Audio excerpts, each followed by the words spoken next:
¿Qué tal? Bienvenidas a todas a nuestra decimosexta, sí, sesión del Seminario de Diversidades.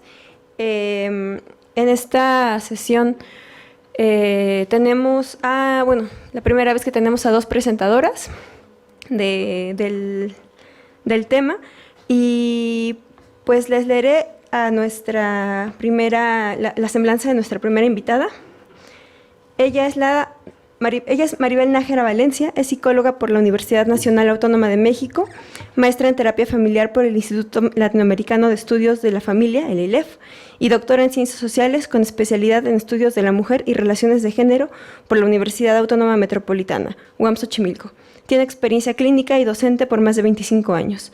Es especialista en temas de violencia, género y migración, en intervenciones en crisis y de estrés postraumático. Se desempeña actualmente como docente, supervisora en la maestría de terapia familiar y coordina el diplomado de terapias narrativas y construccionismo social en el mismo instituto, y como docente invitada en otras instituciones como centros de integración juvenil en la UNAM, entre otras. Ha sido asesora internacional en instituciones gubernamentales y no gubernamentales, en temas de familias, grupos e instituciones. Ha colaborado en diversas investigaciones y publicaciones de los temas anteriores. Pertenece y coordina a Shimbal, equipo de terapeutas, de terapeutas familiares que han brindado atención terapéutica a migrantes forzados por violencia. Y, perdón, siempre me paso con el celular. Ya voy, les leo a continuación la semblanza de una de nuestras coordinadoras, Adriana Segovia. Ella, se aprovecho para presentarles junto con Lucía Rafael, es coordinadora del Laboratorio Nacional Diversidades, y ahora, viene con nosotras a presentarnos su trabajo, parte de su trabajo. Adriana Segovia Urbano estudió la licenciatura en Sociología en la UNAM y la maestría en Terapia Familiar en el ILEF. En este instituto coordina el equipo que atiende, investiga y capacita sobre violencia familiar, Cabida, y en el que ha trabajado desde su fundación hace 22 años. En el ILEF es además docente y supervisora clínica. En la UNAM trabajó en el Programa Universitario de Bioética y en su antecesor, el Seminario de Investigación de Ética y Bioética. Actualmente es coordinadora académica del Laboratorio Nacional Diversidades de UNAM CONACYT. Ha participado en diversos cursos, publicaciones y medios de comunicación en los temas de su interés, familias y violencia, en un trabajo basado en el enfoque sistémico, narrativo, con perspectiva de género, derechos humanos y diversidades. Colabora quincenalmente en la revista digital mujeresmas.com.mx con la columna Política de lo Cotidiano. Y pues sin más, les dejo el micrófono. Okay. Gracias, pues muchas gracias por su asistencia y por su interés. Porque nos gusta mucho y nos entusiasma mucho ir a conversar con diversos públicos sobre este trabajo que hemos hecho. Lo que les vamos a platicar es un proceso redondo hasta cierto punto, ¿no?, que tuvo un inicio y un cierre, aunque ahora tenemos otros proyectos en proceso, pero es interesante en ese sentido como todo el ciclo de este proyecto que llevamos a cabo entre 2012 y 2014. Les cuento.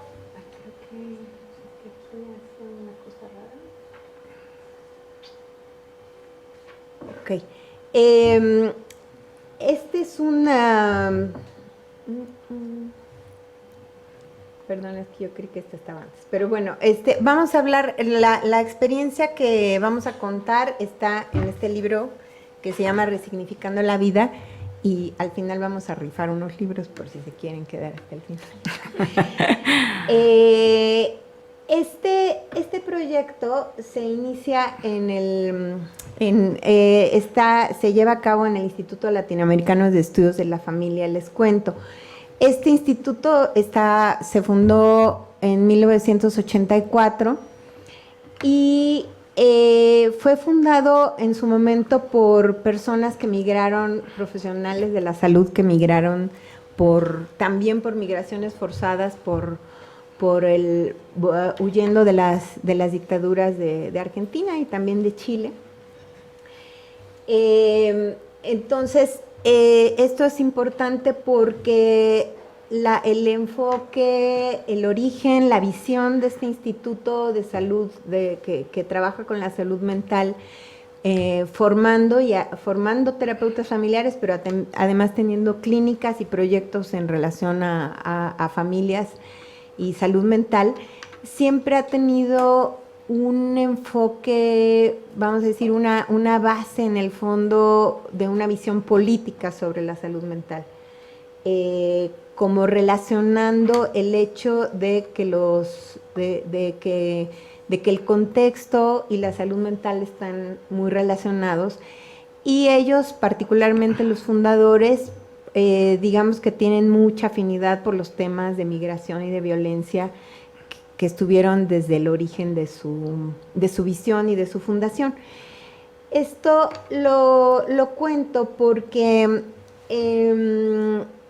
es a partir como de esta vinculación que viene muy afín el hecho de que a nosotros nos invitan a trabajar con este grupo de migrantes, que ahorita les vamos a contar de qué se trata, porque cuando nos hacen la invitación a trabajar es como un proyecto que definitivamente acogimos con mucho entusiasmo por nuestra tradición histórica dentro del instituto, ¿no? Y lo acoge este grupo que se forma, del que les va a hablar Maribel. Bueno, buenas tardes, mucho gusto en estar con ustedes. Y bueno, como les comenta Adriana, el ILEF tiene 34 años y es fundado por migrantes elegidos en un sentido, eligen salir de Argentina, pero pues huyendo de la situación política de la dictadura. Y a lo largo de los 34 años ha habido diversos proyectos de migración. Hubo dos particulares antes de Ximbal. Uno fue las jornadas de salud comunitaria que se hicieron en Nicaragua, hoy que está en una situación muy difícil, pero que en ese momento, cuando había triunfado el sandinismo, bueno, se contactó al ILEF y se hicieron jornadas de capacitación y apoyo comunitario, y se hicieron durante varios años, ¿no? En varios periodos. Fue un trabajo muy interesante. Y también en otro momento con algunos países centroamericanos como El Salvador y Nicaragua, que vinieron diversos especialistas a formarse al ILEF como producto del intercambio y el apoyo solidario a esos países, ¿no? Que estaban en una situación difícil. Bueno, entonces llegamos al año 2012 y algunas personas allegadas, en particular una investigadora del Instituto Mora, que es cercana a nosotros, es una gran académica de la migración, Leticia Calderón, se acerca a nosotros y nos pide que si podemos colaborar ayudando a algunos mexicanos que habían huido de los pueblos aledaños a Ciudad Juárez, al Paso, Texas, por la llamada guerra contra el narcotráfico, y que estaban siendo atendidas por una asociación, Mexenex, que es una asociación de mexicanos en el exilio, fundada fundamentalmente por Carlos Spector y Sandra Spector. Él es abogado, y al empezar a trabajar sobre los casos jurídicos, se dio cuenta que le costaba mucho trabajo que pudieran declarar cuando hacía primero la documentación y luego ya la posibilidad de ir a declarar a la corte.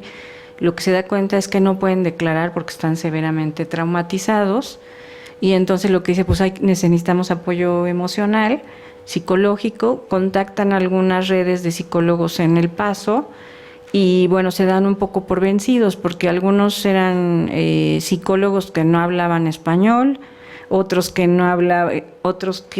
hablando español les parecía que los temas que se trabajaban eran muy tremendos, con los cuales no sentían que podían contener la problemática, y otros porque decían que que era muy difícil trabajar esos temas, ¿no? De una combinación de situaciones. Entonces nos piden a nosotros atender a estas personas desde el enfoque familiar que nosotros trabajamos, y pues estando en la Ciudad de México, lo que se nos ocurrió como un proyecto piloto fue atenderlas por videoconferencia, ¿no?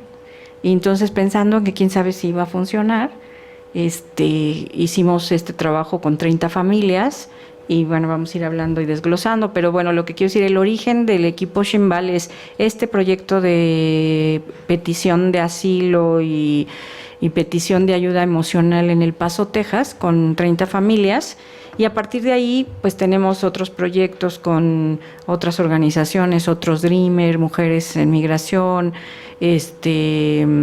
diferentes proyectos que han enriquecido el proyecto Ximbal, pero fundamentalmente vamos a hablar de las 30 familias que trabajamos y que sistematizamos algunos elementos tanto teóricos como clínicos de esta atención, ¿no?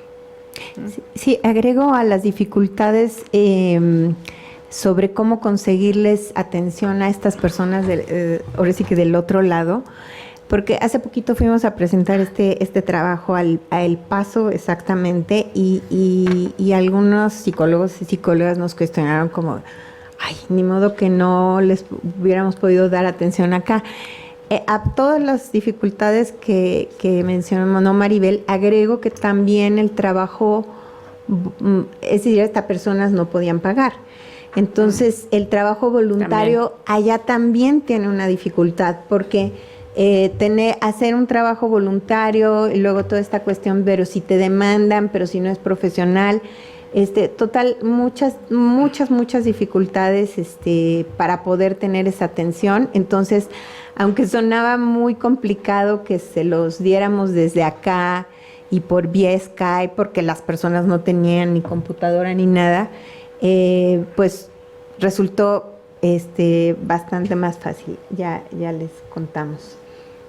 Sí, de hecho, nada más pensando en las dificultades técnicas, también es que pues muchas de las personas que llegaron pues no tenían casa menos computadora, ¿no? Entonces, el abogado y su familia y la organización Mexenec lo que hicieron es organizar citas en las oficinas del abogado para tener las sesiones programadas. La hija de ellos iba por las familias y las llevaba a la oficina. Entonces, bueno, fue todo un trabajo de logística, además del clínico, que permitió que esas personas tuvieran ese apoyo y que la mayoría, bueno, estas 30 familias que documentamos, tuvieran un proceso de lo que llamamos una intervención en crisis y luego un seguimiento, ¿no? O sea, fue un acompañamiento terapéutico, no le llamamos terapia justo por eso, porque era una intervención puntual y luego hicimos un seguimiento, pero fue gracias a toda esa parte de allá que hicieron de logística y de apoyo, más la nuestra de tener a disposición terapeutas profesionales, capacitadas, todas con experiencia clínica en violencia, en el enfoque de género, derechos humanos, que nos permitió, digamos, acercarnos de cierta manera a esta población, ¿no? Y bueno, pensando en qué pasó seguramente ustedes conocen muy bien de los antecedentes sociales y políticos de lo que sucedía en ese momento del 2012. Sabemos que es cuando se recrudece la guerra contra el narcotráfico y lo seguimos padeciendo, ¿no? Creo que no ha parado, aunque, por ejemplo, hoy que están en Ciudad Juárez haciendo los foros de consulta, ¿no?, sobre la pacificación, no ha parado la problemática justo en ese lugar, ¿no?, de Ciudad Juárez. Hace 20 años que Adriana y yo comenzamos a trabajar un poco más con los temas de violencia contra las mujeres y los feminicidios, etcétera. Ciudad Juárez era emblemático por este tema de los feminicidios y no se sabía bien qué era lo que estaba pasando. Bueno, ha tenido diferentes etapas, pero digamos Ciudad Juárez y la zona aledaña fronteriza sigue padeciendo la violencia de muchas maneras. Entonces, lo que sucedía en estos pueblos cerca de Ciudad Juárez era que existía lo que se llama, la delincuencia organizada, en donde se les pedía derecho de piso a diferentes personas comunes y corrientes de la comunidad, gente que tenía pequeños negocios, panaderías, tlapalerías, papelerías, por ejemplo, ¿no?, que se les pedía derecho de piso y que si no lo daban, pues eran amenazadas, asesinadas o que huyeron, ¿no?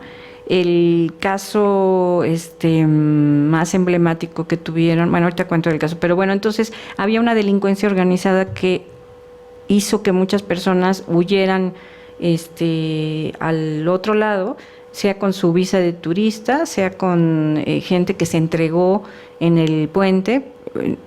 Sucede así, bueno, yo en esa época no lo sabía, pero hay gente que se entrega en el puente y dice, solicito asilo porque tengo una persecución política o de agresión, gente que llegó herida al puente y que ahí los pasan al hospital y luego a una cosa de detención y van a un proceso jurídico, y de acuerdo a lo que en ese entonces Carlos Espector llevaba los juicios, como va el juicio es que son candidatos o no al asilo, pero cuando tienen el proceso jurídico tienen la posibilidad de estar 2 o 3 años a salvo, digamos, que eso era una de las primeras cosas que se pretendía, que estuvieran a salvo, y ganar tiempo, como es en todos estos juicios, en una primera instancia, sabiendo que los casos de asilo político son muy difíciles de ganar.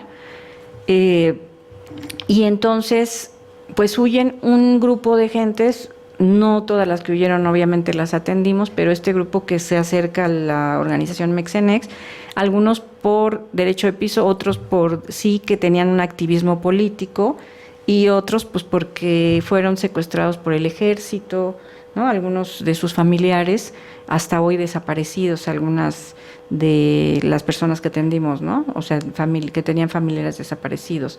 Entonces, bueno, como verán, era una situación que se sigue repitiendo en todo el país, ¿no? Hoy lo sabemos después de varios años en Veracruz, en Guerrero, en diferentes partes de México, sigue habiendo esta desaparición tan grande de personas y la violencia pues no ha parado, ¿no? Entonces, es como un pequeño ejemplo de lo que sucede en el país, pero que tuvimos esa oportunidad de atenderlos, ¿no? O sea, lo que quiero decir es que la violencia ha seguido, pero estas personas tuvieron ese acceso a huir a Estados Unidos y que nosotros pudiéramos atenderlos, y algunos obtuvieron el asilo, otros no, otros obtuvieron permisos de trabajo y otros volvieron, ¿no? a Chihuahua, ¿no? Sí, bueno, entonces acá, como les contaba, cuando nos hacen la solicitud al instituto, hacemos una convocatoria abierta y finalmente formamos un grupo de 15 terapeutas mujeres. Ese no era requisito, sino que esas fueron las las que se apuntaron. Las que se apuntaron. Y con un encuadre más o menos claro que fuimos construyendo, que íbamos a brindar una atención con un encuadre de 12 sesiones con posibilidad a prolongarla para trabajar los aspectos postraumáticos de su situación, y pues que esto iba a ser pro bono, ¿no? Entonces nosotros nos fuimos con toda una logística complicada de repartirnos los casos y de reunirnos periódicamente para comentarlos, para supervisarlos y para saber qué nos iba pasando con estos procesos que eran muy, muy fuertes, aún con toda la violencia. O sea, varias de nosotros habíamos trabajado violencias de diferentes tipos, pero reconocemos que las historias que empezamos a escuchar realmente pues empezaban a rebasar mucho de lo que habíamos escuchado a nivel de violencia. Y así como allá nos contaban que algunas de las psicólogas que primero se acercaron, voy a decir, no pudieron, una de las primeras cosas que nosotros reconocemos de por qué sí pudimos es porque trabajamos en equipo y tuvimos permanentemente esta contención entre nosotras, ¿no? Para ir trabajando, elaborando las situaciones traumáticas que también en nosotros que nosotros recibíamos como temáticas. Otro poquito que les cuento del contexto de allá, además de las cosas que dijo Maribel. Algunas cosas que son importantes creo que de destacar. Estas personas se van huyendo de los pueblos que se llaman Guadalupe, Barreales, algunos pueblos que están a metros de la frontera, y se van a pueblos de aquel lado, cerca del paso, pero son pueblos que están a metros de la frontera. Entonces, la gente está prácticamente en las noches pueden ver las luces de su pueblo, ¿no? Entonces, esta es una situación como muy fuerte respecto como al tan lejos y al tan cerca, ¿no? De que se fueron lo más cerca que pudieron de su pueblo casi para vigilar sus casas, pero tienen todos estos años sin poder regresar, ¿no? Entonces, esto es una primera cuestión como importante.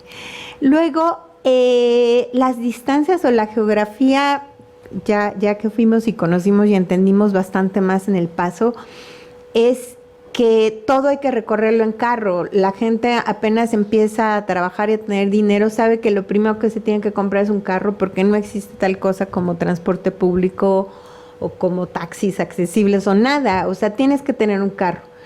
Entonces, la movilidad para quien acaba de llegar, pues, es una cosa muy, muy, muy complicada. Entonces, por eso agrego a lo que decía del no tienen casa, no tienen computadora, no tienen coche. Entonces, este grupo que se empieza a organizar hace toda una logística para movilizarlos. Era muy extraño que había gente que tenía que viajar hasta 2 horas para ir a vernos a nosotras vía Skype, ¿no? Pero pues esas fueron ese era el contexto en el que teníamos que trabajar.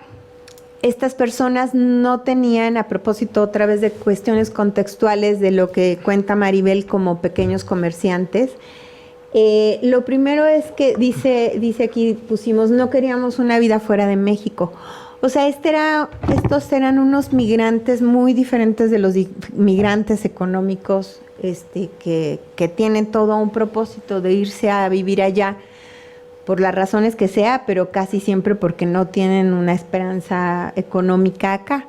Esta gente que vive en la frontera y todos estos que se vieron desplazados, ellos no tenían ninguna intención. Su modus vivendi permanente era tener en esa frontera un movimiento muy, muy, muy fluctuante. ¿No? Toda esa gente tiene tíos de este lado, se casa de este lado, trabaja del otro. O sea, es una frontera muy porosa, era una frontera muy porosa, en la que dividen su vida sin ninguna ambición de que quieren vivir del otro lado, ¿no? Como se dice comúnmente. Entonces, el hecho de, es decir, podrían haber sido dueños de su terreno, de su pequeño negocio. Entonces, el hecho de verse obligados a correr del otro lado por miedo a la vida, a perder su vida,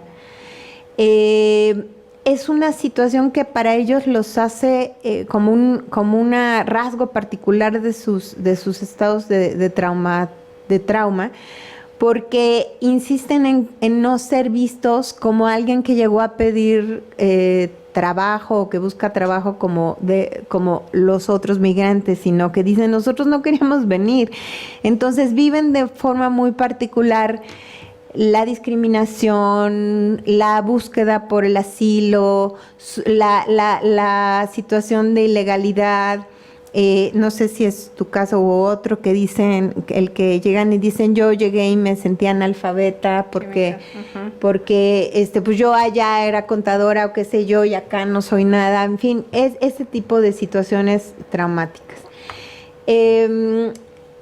Luego, los arreglos familiares que había previos a la migración solían ser arreglos bastante convencionales o tradicionales, por ejemplo, de un hombre proveedor y una mujer ama de casa,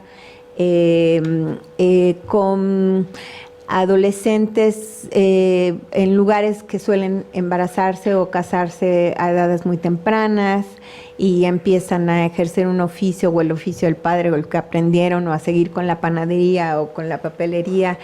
Ese es más o menos con configuraciones muy, muy tradicionales que van a tener un impacto importante en la migración.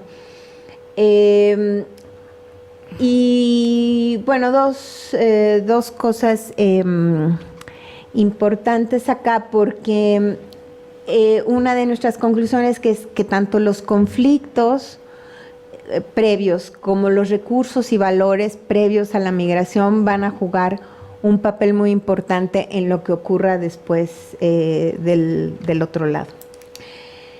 Entonces, el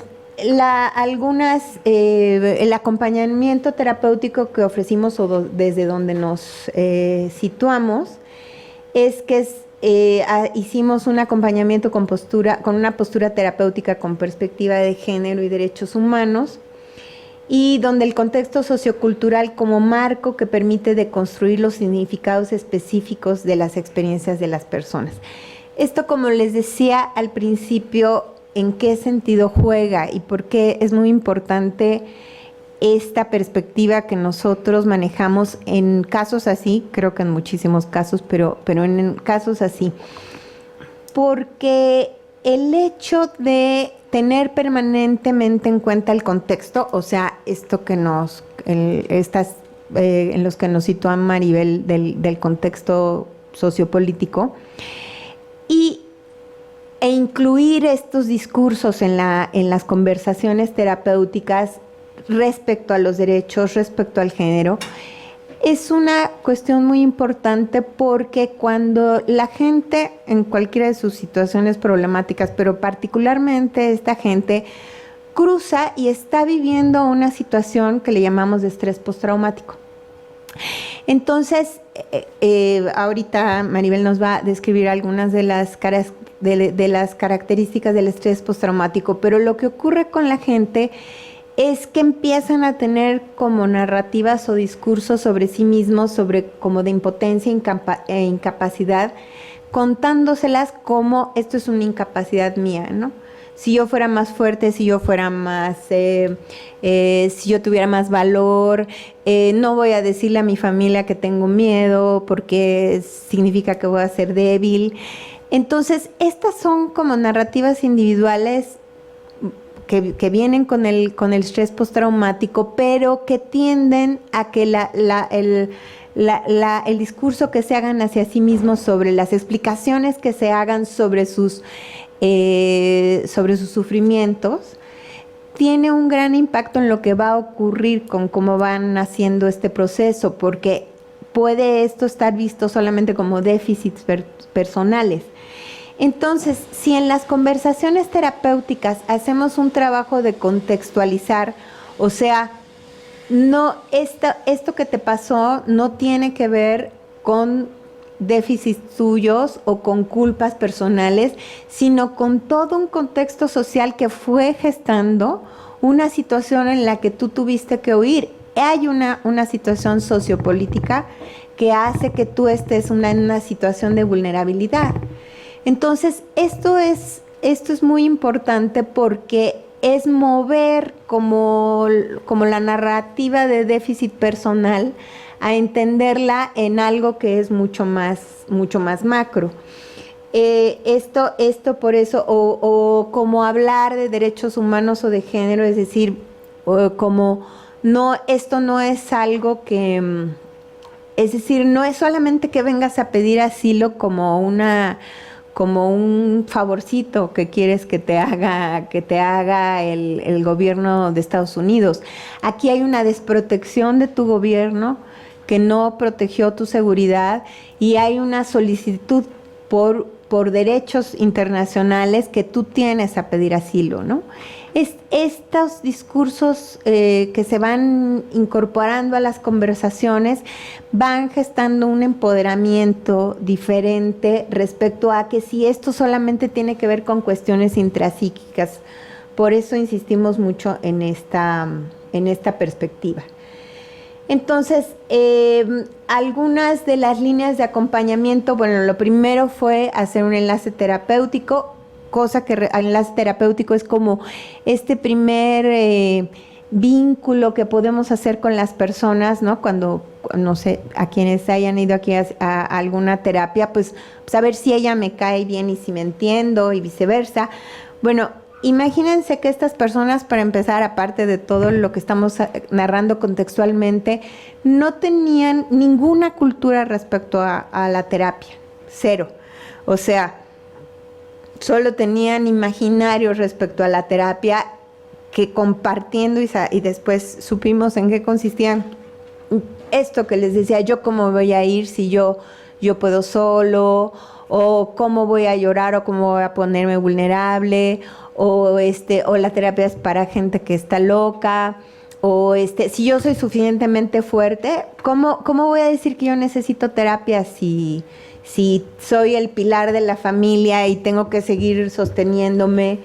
Entonces, ¿cómo se fue construyendo? Primero, bueno, pues muchas situaciones de confianza, porque los abogados con los que ya ellos habían hecho un vínculo de confianza, los convencían de que les serviría ir a tomar terapia. Luego, pues, entre familiarizarse, muchas, por cierto, de nosotras a esas alturas tampoco habíamos dado terapia por Skype, ahora ya es algo bastante común, pero en ese momento tampoco lo manejábamos tan bien. Entonces, la tecnología, pero la distancia, pero la temática, pero la cultura, o sea, había como muchas barreras a vencer, según nosotros. Perdón, pero también digo nada más para decir en ese punto que al grado de esto de las barreras, uno era el tema de la percepción con respecto a cómo pedir ayuda, que en particular los varones siempre por cuestión de género les cuesta más trabajo pedir, pero también había un tema fundamental en todos que era la desconfianza. Había una parte de qué tanto nosotros éramos personas que queríamos ayudar simplemente o hacíamos un trabajo profesional y qué tanto éramos agentes del gobierno, porque después de un tiempo, en este viaje que hicimos al Paso, después como a la mitad del proceso, hubo una asamblea de ellos y nosotras, y tuvimos sesiones con las familias, cada terapeuta, para conocernos en persona, y una de ellas dijo que un tiempo nos estuvo probando para ver si no éramos agentes del gobierno, y bueno, que después había tenido confianza en que no. Pero bueno, nos parece razonable que tuviera desconfianza cuando vivieron cosas tan difíciles. Y otras, digo, esas como la desconfianza y que en el enlace terapéutico, que es una línea del acompañamiento indispensable, pues son necesarias. Y la otra, la cuestión de la edad y la cuestión de la tecnología, una de nuestras consultantes decía, pues, pero ¿cómo voy a hablar con la tele, no? O sea, una de las personas mayores que vimos, y bueno, todo esto se fue venciendo en base al trabajo que vamos a ir describiendo. Nada más quería puntualizar eso. Sí, entonces un tema fue el tema de la confianza y el otro fue el tema del miedo. Por lo mismo que dice Maribel, esas personas tenían miedo de, o sea, evidentemente la confianza estaba absolutamente minada en general y el miedo pues también era un factor pues central de su estrés postraumático. Debo decir, quizá no en nuestro caso particular, pero en nuestro equipo también había muchas situaciones de miedo, porque que compartimos, que socializamos, que nos informamos de qué podíamos, qué riesgos corríamos o no, porque finalmente estábamos tratando con gente pues que estaba huyendo del crimen organizado. Entonces había algunas personas de nuestro equipo que también tenía ese tipo de miedos. Todo esto era como pues, el imaginario previo. Como decimos, empezamos a hacer una relación a través de la pantalla. Y luego hubo testimonios, por ejemplo, cuando la gente empezó, algunos que se empezaron a animar a trabajar con nosotras, pues fueron diciéndoles a los otros que sí les servía, que sí les había, y por eso fueron convenciendo a otros compañeros de su situación. Y uno de ellos dijo algo que les comento, que para él fue muy importante, que una de sus sensaciones básicas al huir del país es haber sentido que su país lo había abandonado, ¿no? Que que de repente tenía que encontrarse en un país donde no era nadie, donde estaba pidiendo asilo y donde sentía que a nadie de acá le importaba, empezando por su gobierno. Y entonces esta persona dijo que el hecho de saber que había un grupo de terapeutas acá en la Ciudad de México que, digamos, desinteresadamente estaba haciendo un trabajo voluntario por ellos, que a él eso le había regresado algo de esperanza de que del otro lado había alguien a quien ellos les importaba, ¿no? Entonces, ese tipo de cosas fue haciendo un enlace terapéutico individualmente y colectivamente, porque esto pues lo fueron conversando entre ellos y pues entre nosotras también. Entonces, bueno, muchos de los temas comunes, desde luego los duelos y pérdidas ambiguas, porque de muchos, a todas esas familias les habían matado a alguien, a 1, a 2, a 3 miembros. Pero algunos también tenían personas secuestradas, estas levantadas que le llaman, entonces que vivían esto que le llamamos las pérdidas ambiguas. Más adelante sí, lo describes, ¿verdad? Y luego una situación permanente de esperanza y desesperanza, porque ahorita van a ver cómo esto aterriza en 2 casos que vamos a comentar. Pero, es decir, esta gente huye. Alguien ahorita al mediodía que me preguntaba un poquito sobre lo que íbamos a comentar y me decía, pero ¿por qué huyen? Como decía, pero algo como que me decía como de qué valor o qué debe pasar como para que tú salgas corriendo de tu casa sin nada. Y agarres lo poco que tengas y cruces en un coche o caminando. Entonces, algo como me dijo como que qué valor, y le digo, no, sí tiene que ver con valor, pero sobre todo tiene que ver con una situación de sobrevivencia. O sea, está en peligro tu vida. Y ese, desde luego, es el tema central para la pedida de asilo del otro lado. O sea, la gente tiene que demostrar que corre peligro su vida para que le den el asilo.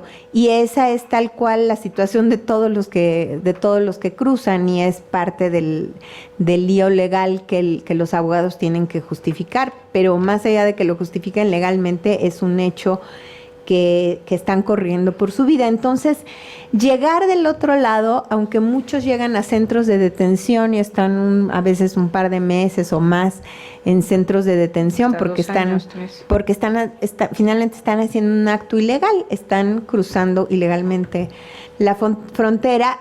¿Cómo será, como dice Carlos Spector, cómo será la situación de estas personas que prefieren estar en una cárcel, entre comillas, que vivir de este lado? O sea, si eso no es suficiente justificación para saber que su vida corre peligro, no sé qué lo puede hacer. Entonces, hay una situación permanente de ya vamos a obtener el permiso, pero ya voy a tener trabajo, pero no encuentro trabajo, pero aquí, y como en el caso que les voy a contar al rato, como a veces se divide, en el caso que les voy a contar de la pareja, donde el hombre está como permanentemente pensando que va a regresar, y la esposa y los hijos están permanentemente viendo una vida futura volteando hacia allá, ¿no? Entonces, esta es como toda una ambivalencias y complejidades con las que fuimos trabajando. Bueno, yo creo que un gran tema es el estrés postraumático. Podemos hablar que el estrés postraumático se le puede definir en el sentido de aquel evento o eventos que inundan la cotidianidad y que violentan la vida personal y familiar de cualquier persona, porque puede haber un evento traumático para una persona y la familia no lo vivió en carne propia, pero tiene también casi el mismo efecto, ¿no? ¿Qué queremos decir? Que pues lo que sabemos que tiene un impacto en muchos niveles, ¿no? Alguien que estuvo en peligro de perder la vida, que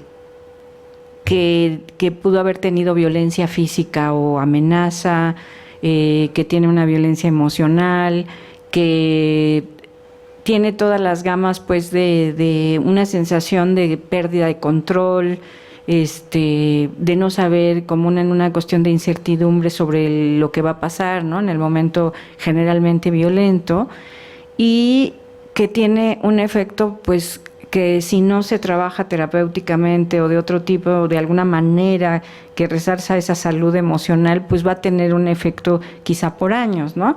Quiero decir, alguien que es secuestrado o que es golpeado, que es torturado, que vivió diversos eventos en donde estuvo en peligro su vida, tiene un efecto inmediato desde la cuestión de la dificultad para dormir, la cuestión de la tranquilidad, la cuestión con los trastornos alimenticios, ¿no? O no comer nada o comer mucho, cuestiones depresivas, ¿no?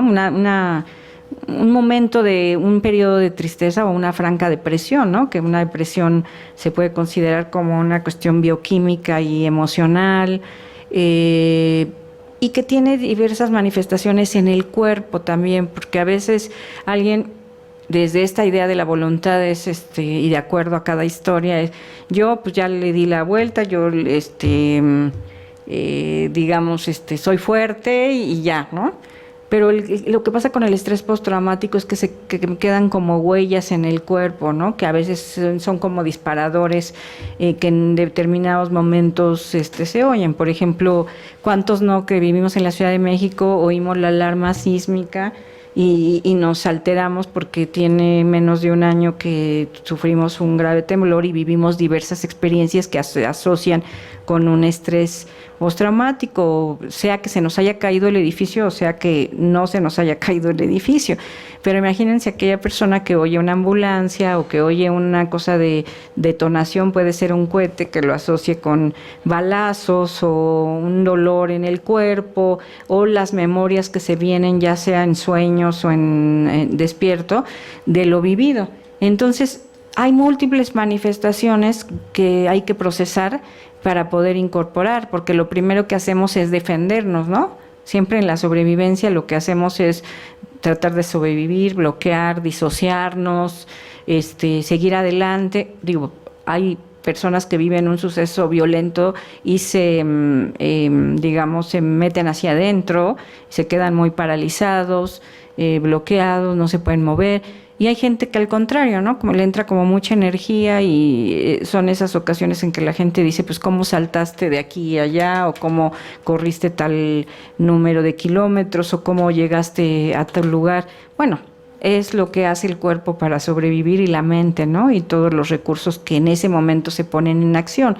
Pero después del suceso traumático, pues viene todo esto, que es, por un lado, todos estos efectos que además se combinan en el caso de los migrantes con el duelo por la pérdida del lugar, su casa, su país, y si perdieron a una persona, pues ese duelo, ¿no? Entonces se combina ese aspecto que es importante y es central en el trabajo que hicimos de acompañamiento terapéutico, porque tenemos que rastrear qué efectos traumáticos tiene cada persona, ¿no?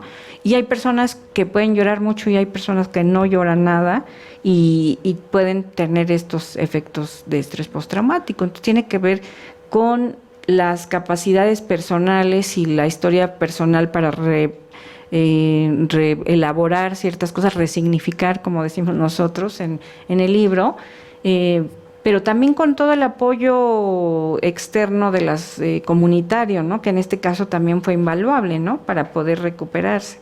Entonces el estrés postraumático es una cosa que en el tema de los migrantes tenemos que tomar muy en cuenta, porque estamos hablando de unas familias que vimos, pero lo vemos todo el tiempo en los migrantes centroamericanos que cruzan por el país y viven una serie de situaciones muy difíciles, o las personas que deportan y todo, ¿no? La violencia con la que son, que padecen, pues es un tema que hay que trabajar, ¿no? Entonces es un aspecto muy importante, ¿no? Sí, agrego a lo que dices dos cosas importantes sobre el estrés postraumático, que es la temporalidad y las modalidades, porque en la temporalidad solemos decir, o la gente suele decir, no, ya pasó un año, ya O sea, Olvídalo. Olvídalo, o sea, ¿cómo sigues llorando por eso, no? O algo que pasó hace 5 años y de repente por alguna serie de situaciones brota algo que ha estado acallado. Hay muchas historias de sobrevivientes del Holocausto que vivieron 30 años de vidas normales sin decir nada y que después empezaron a contar historias por efectos que posteriormente tuvieron. Entonces, las temporalidades son pues relativas, pero además no hay una fecha de cuándo ya es normal o no es normal que la gente, eso una. Y dos, las manifestaciones que dices tú, porque es decir, no, pues a mí no me pasó nada, ¿no? Yo ni he llorado ni necesito, es decir, como respetar, entender las múltiples manifestaciones que puede tener este estrés postraumático. Bueno, otro tema, concepto que es a veces discutible es este tema de la resiliencia. Nosotros en el enfoque que trabajamos sistémico y narrativo más terapéutico, nos basamos en una parte en la resiliencia que tiene que ver con esa capacidad, habilidad, experiencia, historia de las personas que tienen para salir adelante, que todos tenemos, ¿no? En un sentido, o sea, a veces no nos explicamos cómo alguien viviendo algo tan difícil, dices, cómo está parado en sus 2 pies y cómo sigue caminando habiendo perdido un hijo o lo que sea, ¿no? Las cuestiones de guerra. Entonces, la resiliencia, pues algunos autores la trabajan como esta idea individual, como una capacidad personal que alguien tiene, ¿no? Para poder salir adelante. Y a nosotros nos gusta mucho hablar como de la resiliencia que se construye en las relaciones de acompañamiento terapéutico, en las relaciones familiares, en las relaciones comunitarias. ¿Por qué? Porque a veces puede haber, se documentó mucho, se ha investigado mucho la resiliencia en los niños que han sido de albergues, son niños que sobrevivieron la guerra y que son exitosos, entre comillas, y se han visto algunas habilidades que les han permitido sobrevivir, ¿no? Como a cierta capacidad para ver el futuro, el optimismo, la cuestión de el sentido del humor, ¿no? O ciertas cosas. Pero, digo, claro que pueden ser útiles, pero aquí lo importante es que nosotros sí tenemos una idea de que todas las personas son expertas en su vida y que si nosotros nos basamos a respetar ciertos valores y ciertos preceptos de su vida, podemos encontrar situaciones que puedan ser una semilla para construir capacidades de adaptación y de reelaboración de un suceso tan difícil como es la migración forzada. Entonces, la resiliencia nos sirve para entender un concepto en una persona particular, pero nos estamos basando más en una situación más compleja que una habilidad, ¿no? Porque definitivamente cuando un niño sobresale de una situación difícil, pues una es por su capacidad, pero otra es porque alguien le vio esa capacidad, ¿no? Digo, yo pongo mucho el ejemplo de esta película de Los Coristas, no sé si alguien la vio, donde ahí están en un lugar, en un orfanatorio, y donde el maestro de música ve la capacidad de un niño que tiene muchos problemas y, bueno, luego se convierte en director de orquesta, ¿no? O sea, esas historias de la resiliencia, si no vemos el proceso, pues parecen como mágicas, ¿no? Como alguien que trascendió eso, pero yo digo, ahí yo pondría el acento en cómo hizo la relación el maestro con ese niño que permitió ver esas capacidades y construir una relación de confianza, de apego para poder salir adelante, ¿no? Entonces digo, lo pongo como un ejemplo porque la resiliencia, a veces algunos autores lo dicen como tiene o no tiene resiliencia, ¿no? Como como un concepto esencialista, ¿no? Y nosotros lo pensamos más como una cuestión construida, entonces, y que también se basa en esta idea de la resistencia, lo pensemos como en un diálogo con las ideas de Foucault, ¿no? Que la resistencia nos permite oponernos a situaciones que nos oprimen, ¿no? Pero de una manera activa, como más propositiva. Entonces es como basarnos en la resiliencia, pero también en la resistencia de las personas o de las comunidades, ¿no? Entonces, bueno. Ajá, ahora sí, le pregunto al ingeniero si tenemos el video. Gracias.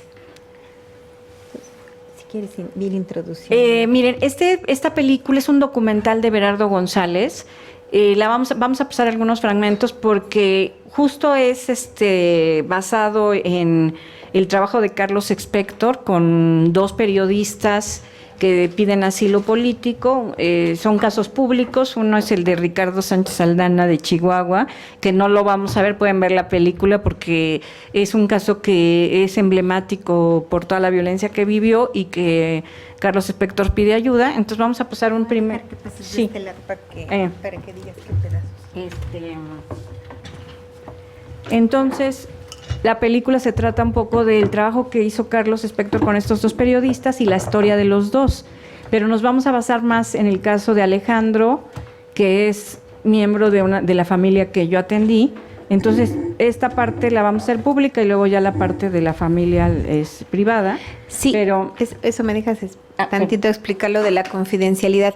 Es que estamos transmitiendo en streaming y lo que les vamos a decir es que cuando hablemos del caso particular vamos a pausar un poquito la transmisión para no revelar los datos particulares de la familia, que son como que se quedan acá. La parte de la película pues es pública, entonces eso nada más les aviso, no es en este momento, porque ahorita va la película y ya cuando hablemos de nuestros casos sí vamos a pausar. Ok, gracias. También si quieren seguir a este director, bueno, tiene esta película que hizo del Paso y luego hizo la película de La Libertad del Diablo, que el año pasado ganó muchos premios, que es una temática pues igual de fuerte y difícil, ¿no? Sobre desaparecidos, sobre crimen organizado. Sobre crimen organizado y desaparecido. ¿Es ese? No, es Ricardo Sánchez Aldana, pero ahí están en el programa, hablan los dos y luego ya nomás donde dice secretos. A ver si para entonces ya se oye. Si quieres, platícanos que ahí están en un programa, ¿no? Bueno, a ver si ahorita se oye el sonido. Aquí lo que estamos viendo es que van a un programa de radio que tiene Carlos Expector, donde habla de las situaciones de la frontera, en particular estos casos de asilo, y entrevista a los dos periodistas que están buscando asilo y después pues y vamos a ver si se escucha, vamos a pasar el relato de Alejandro, que es un camarógrafo que vivía en Coahuila, en Torreón, Coahuila, y que le piden a la difusora estatal el programa de Denise Merker apoyo para ir a entrevistar a la directora del penal ahí en Torreón, y bueno, se ve toda una situación de crimen organizado mezclado con los custodios, y saliendo de esa entrevista donde él fue pues como un apoyo, secuestran a otro de los camarógrafos de Televisa y a él, presumiblemente por los Zetas, y los tienen unos días secuestrados por la presión de los medios, los liberan y después les dicen, el gobierno le dicen a Alejandro que venga a México porque lo va a entrevistar el presidente Felipe Calderón para decirle un poco que lo va a apoyar, etcétera, y resulta que no lo entrevista Calderón, sino lo entrevista Genaro García Luna en el hangar presidencial, y entonces es cuando dice que está en una situación imposible, ¿no? Porque por un lado el crimen organizado lo tiene identificado y por otro lado está desprotegido del otro lado, y entonces cuando él decide huir a Estados Unidos, ¿no? Porque estaba vulnerable de los dos lados, ¿no?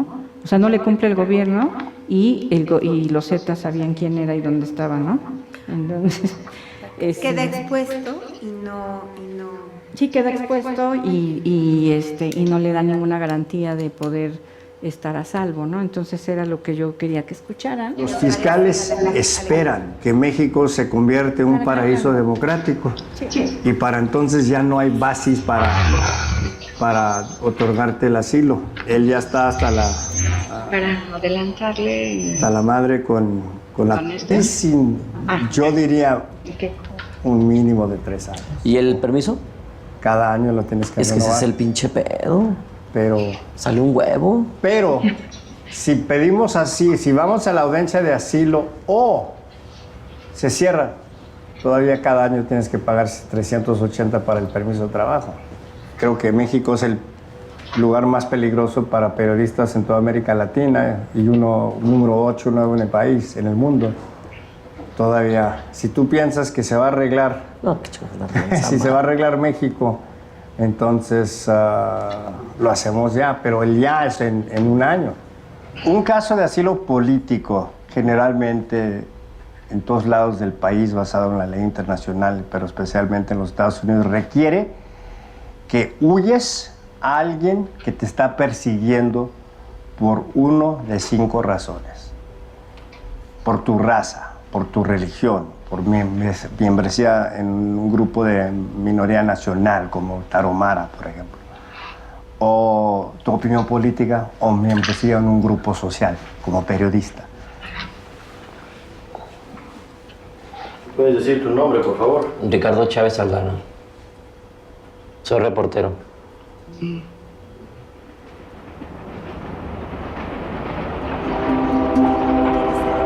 es lo que... Déjame ver.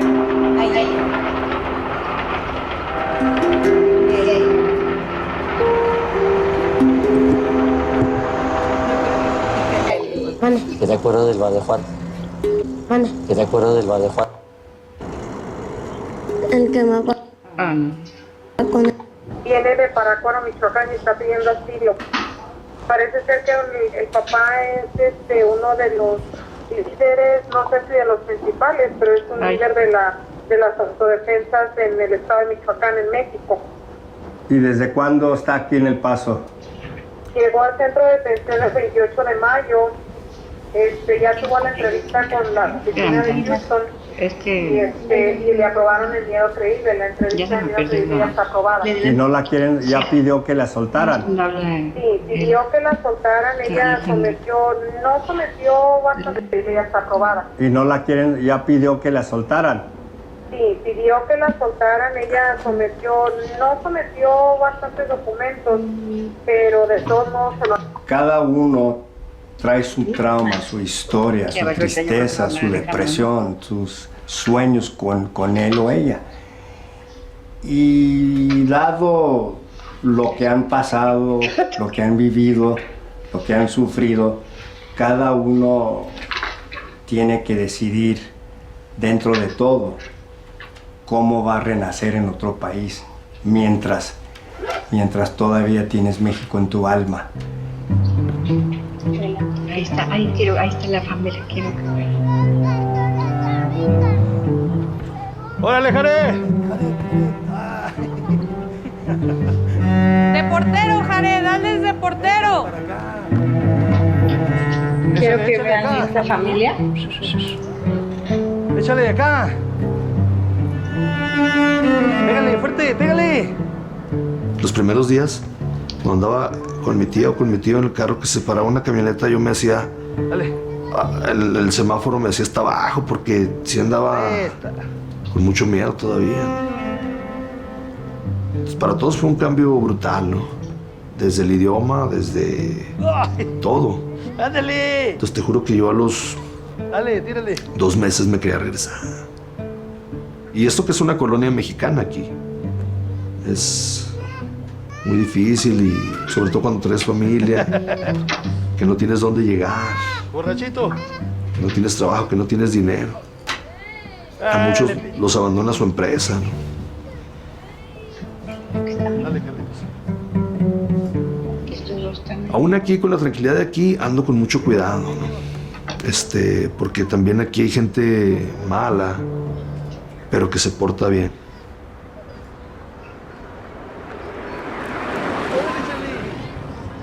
El venirnos para acá fue muy duro por la incertidumbre. Nosotros veníamos pidiendo un asilo político, mas no sabíamos qué era un asilo político y si nos lo iban a dar y de qué se trataba. Y como mamá estoy muy contenta por el futuro que pueden tener mis hijos. Como esposa, pues estoy muy contenta por el futuro de mi marido y porque él está en lo que a él le gusta hacer, ¿no? Pero realmente yo como persona, como contador, pues veo totalmente frustrada ya mi carrera, mi futuro que yo esperaba tener, ¿verdad? Aquí pues el no saber el idioma me trunca mucho. Se hace uno un proyecto de vida, ¿no? Yo era muy apegada con mi familia, demasiado apegada, o sea, yo nunca pensé no estar en la boda de mi hermana, no estar en el nacimiento de mi sobrina. ¿Quién es? La tranquilidad no tiene precio. Allá la gente se fue autorregulando. O sea, empieza a oscurecer y... Bueno, te hablo de hace 2, 3 años. No sé cómo está ahorita porque no tengo ni idea. A su casa. Se acabaron las fiestas, se acabaron los restaurantes y todo. Esta familia está compuesta por este hombre, Alejandro, que era camarógrafo en Torreón, y su esposa, que era contadora, y tienen 3 hijos. Uno que no se ve en este momento de la escena, está posteriormente. Tienen un hijo con una severa discapacidad, que en ese momento tenía 14 años, hoy tiene como 18, de autismo. Y, o sea, severo autismo porque no habla, bueno, con una discapacidad severa. Y luego un niño en ese momento de 8 años. Y tienen un niño ya en Estados Unidos, o sea, tienen 3 hijos.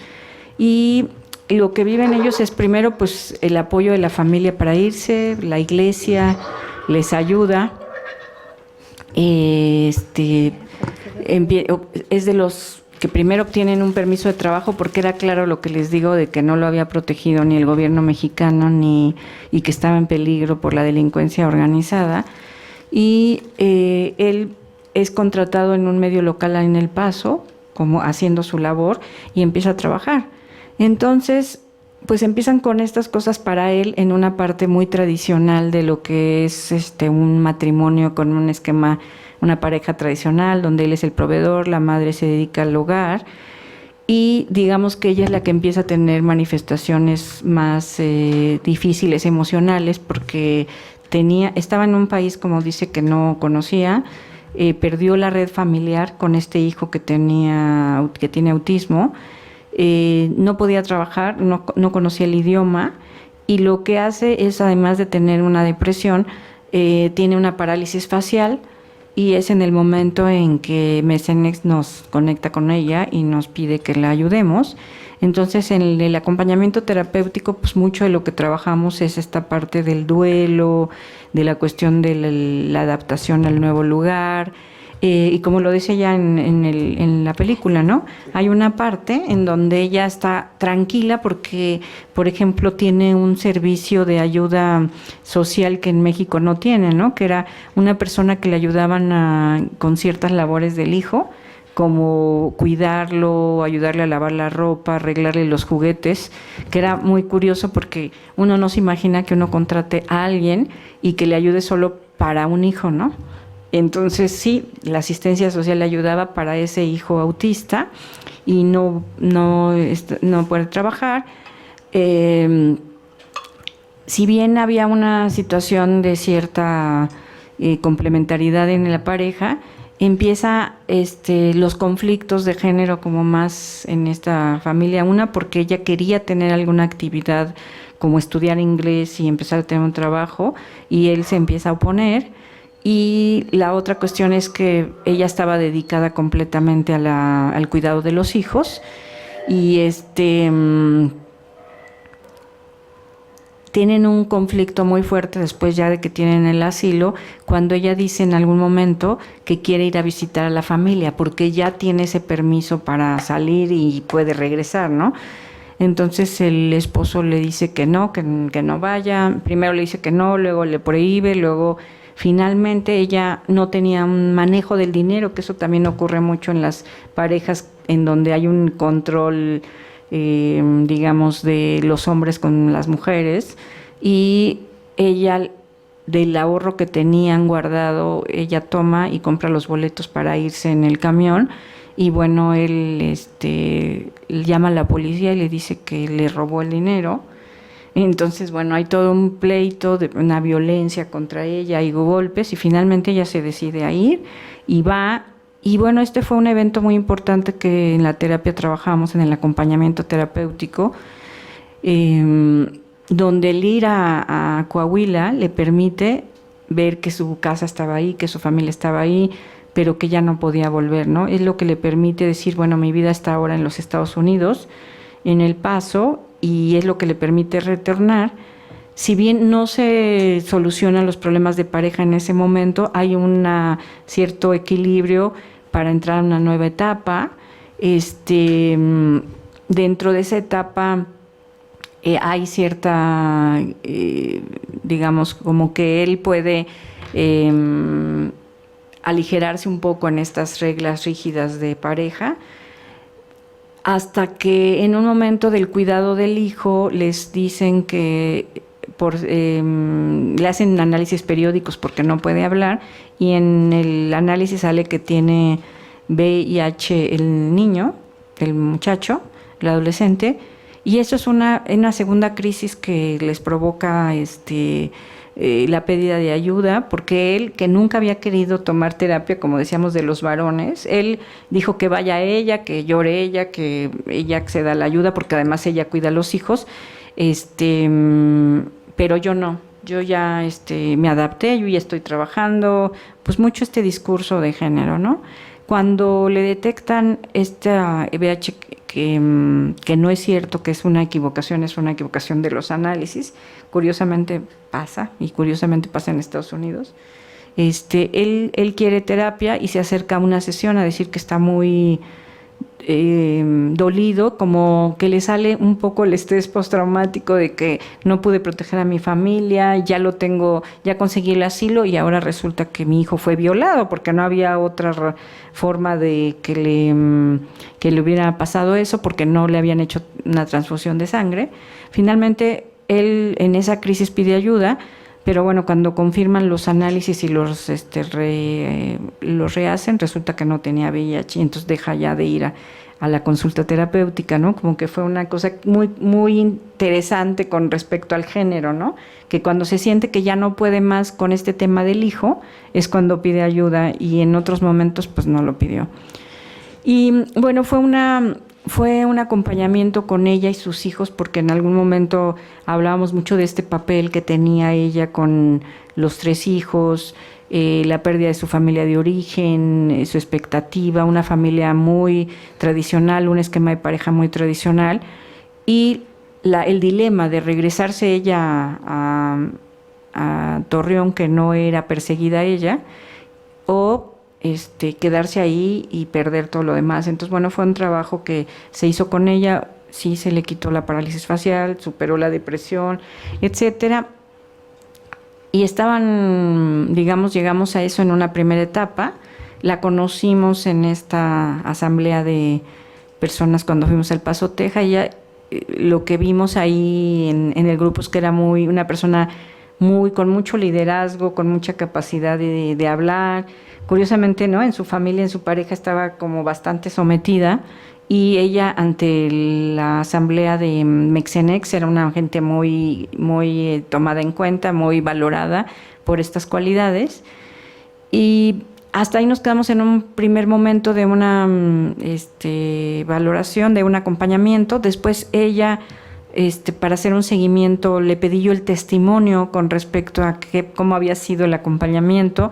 Entonces ella por teléfono me buscó y ya hablamos de que ya estaban en Colorado y él había encontrado un mejor trabajo y estaban con una mejor situación económica. Ella podía estudiar inglés y estaba saliendo a ciertas cosas, pero bueno, tienen un segundo o tercer crisis muy fuerte donde él le compra unos boletos para ir a ver a un artista, no me acuerdo si Chayanne o alguno de esos allá en Estados Unidos, y él no va, le dice, ve por tu cumpleaños o por algo así, ve, invita a una amiga, y ella va, sale al no sé qué horas del concierto y llega 1 o 2 horas después, porque saliendo del concierto se fueron a tomar algo, y llega y él tiene una escena de celos y de violencia muy terrible, y ella, digamos que en un sentido pierde el control de, bueno, ha aguantado muchísimas cosas, ha tolerado muchísimas cosas, y dice, bueno, como si es un premio, es un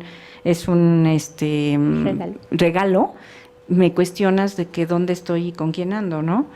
Y ella pues le grita, está muy enojada, se le va a los golpes, y entonces él llama a la policía nuevamente, y llega la policía y le dice, ella no habla inglés, entiende algunas cosas pero no habla inglés, entonces le preguntan al hijo de 8 o 10 años que si la mamá le pegó al papá, y le dice que sí, o sea, todo lo que dice el niño es que sí, y le preguntan a ella que si se quiere, bueno, se la llevan detenida, y ya detenida le dicen que si se quiere, ella dice me quiero morir o algo así, pero pues más metafóricamente que real, entonces le ponen camisa de fuerza y la dejan detenida, y él en el juicio que él entabla contra ella pide una orden de restricción por violencia.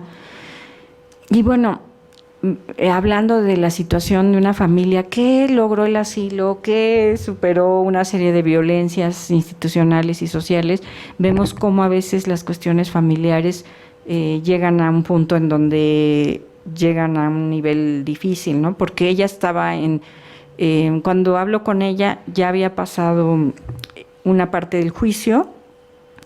Ella decide seguir viviendo con él porque le preocupa mucho la situación de sus hijos, en particular por este hijo discapacitado, y un poco me consulta de si debió haber aceptado la orden de restricción o no. Y bueno, un poco hablábamos de los dilemas que ella tenía. Nosotros ni en el acompañamiento terapéutico ni en la terapia podemos decir qué tienen que hacer las personas, pero en ese caso yo hablaba mucho de la seguridad de ella y de la situación tan problemática en la que estaba, de desventaja por las situaciones de género con esa pareja, ¿no? Porque si ella hubiera aceptado la orden de restricción, quiere decir que él se hubiera tenido que hacer cargo de los hijos, y quizá hubiera sido muy importante que él viviera lo que es hacerse cargo de 3 hijos con un hijo discapacitado, donde tenía crisis de pegarse en la cabeza y cosas muy descontroladas, y hubiera sido quizá interesante porque hubiera tocado un fondo con lo que él tenía que hacer por los hijos y además con lo que ella hacía por los hijos, ¿no? Sin embargo, ella está en ese límite en donde si él le quita la orden de restricción, si ella decide estar con ellos, y bueno, ella regresa con él. En el momento en que yo hablo con ella está ya, le falta una parte del juicio, y están viviendo, dice ella que no le habla a él, que se encarga de los hijos, y que ella sale a trabajar en algunas casas donde limpia,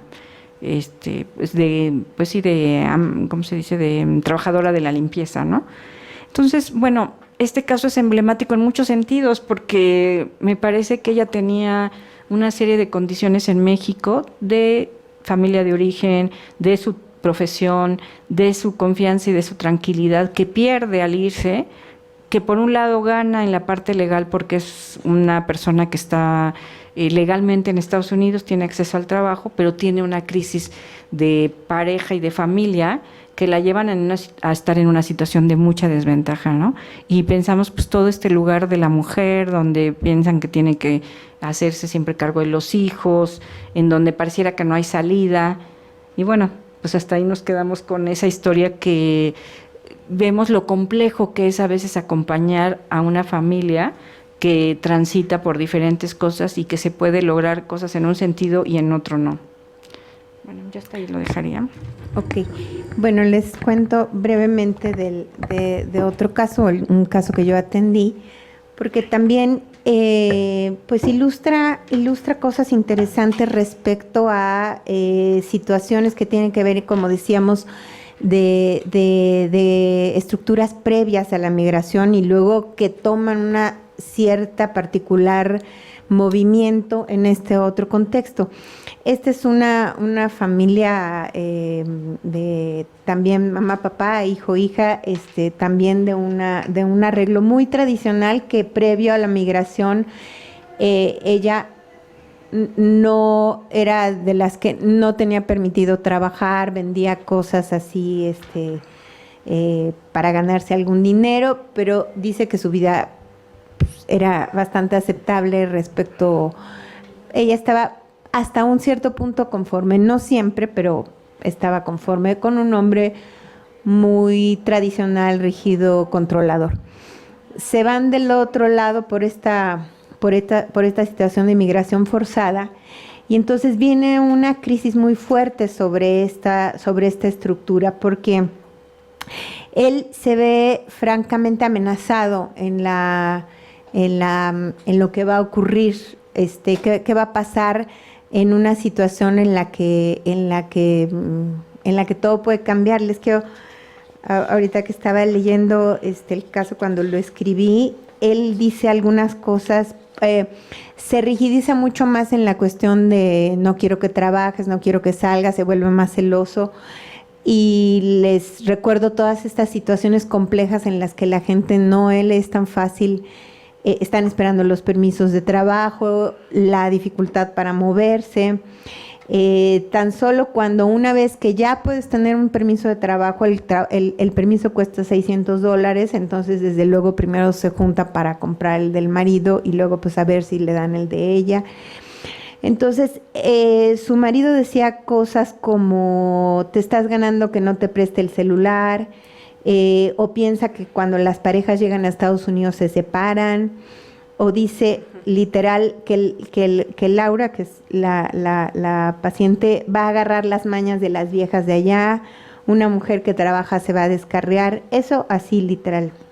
Estoy diciendo literalmente las cosas que él decía.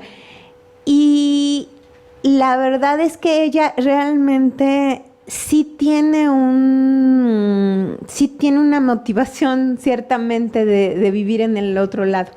O sea, no es una situación que ella eligió, pero se va estimulando por las posibilidades de lo que puede tener allá. Entonces, ahora sí que la parte donde él se siente amenazado es muy interesante porque digamos que en una estructura y en una situación en México, él como que tenía todas las de ganar.